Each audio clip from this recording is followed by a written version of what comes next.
Leinster v La Rochelle. 5 takeaways from a Champions Cup classic at the Aviva. Leinster kept their quest for a 5th Investec Champions Cup title alive in dramatic fashion with a last-gasp 25-24 victory over La Rochelle at a rocking Aviva Stadium. In a contest that delivered everything European rugby promises: intensity, confrontation, controversy, and theater. It was a Harry Byrne penalty after the clock had turned red that ultimately separated 2 heavyweight rivals. Here are the 5 key takeaways from a pulsating Pool 3 encounter. 1. The top line. Leinster land the final blow in a classic fueled by a thunderous Dublin atmosphere. Leinster exploded out of the blocks. From the first penalty advantage inside 30 seconds, it was clear Leo Cullen's side had arrived intent on imposing themselves. Tommy O'Brien sliced through early cover. Josh Kenny went agonizingly close, and the warning signs were unmistakable. Rochelle failed to heed them. Minutes later, O'Brien and Kenny combined again, this time with the hooker powering over for the opening try. Kenny doubled his tally soon after, reacting quickest to pounce after Rico Ione charged down in a high west clearance.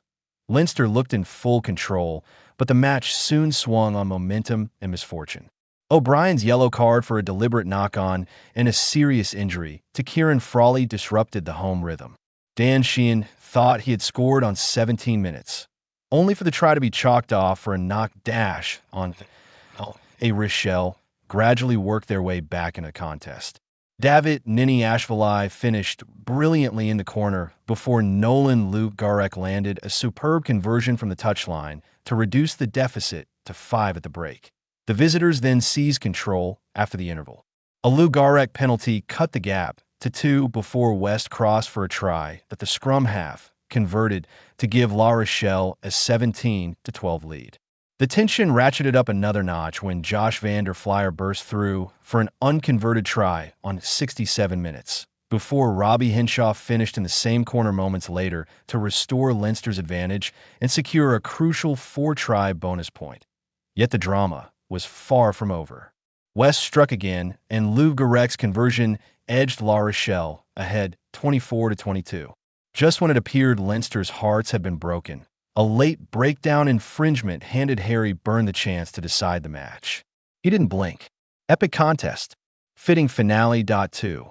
A vibrant reminder of what the Champions Cup can still beta Investec Champions Cup has taken plenty of criticism in recent seasons, much of it deserved. A bloated format and diluted pool stages have stripped away some of the jeopardy that once defined Europe's elite competition. But this was a reminder of the tournament's enduring magic that packed Aviva, a hostile atmosphere, traveling French support, flashpoints, handbags, momentum swings. It had all the ingredients. From the roar that greeted Rito Wardy's costly handling error to the seismic eruption that followed Byrne's winning kick, the emotional peaks and troughs were unmistakable. For all its structural flaws, the Champions Cup still has the power to produce nights that remind players and supporters alike why European rugby matters. This was one of them. 3. The Sam Prendergast debate isn't going away. Leinster arrived on a 7-match winning streak, but few would argue they were firing on all cylinders. That uncertainty extends to the national conversation, particularly with the Six Nations looming. Sam Prendergast's performance encapsulated the debate perfectly. With ball in hand, he was assured, composed, and inventive.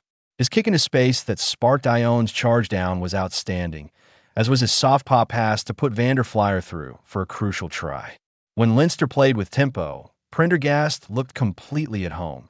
Defensively, however, the concerns remain.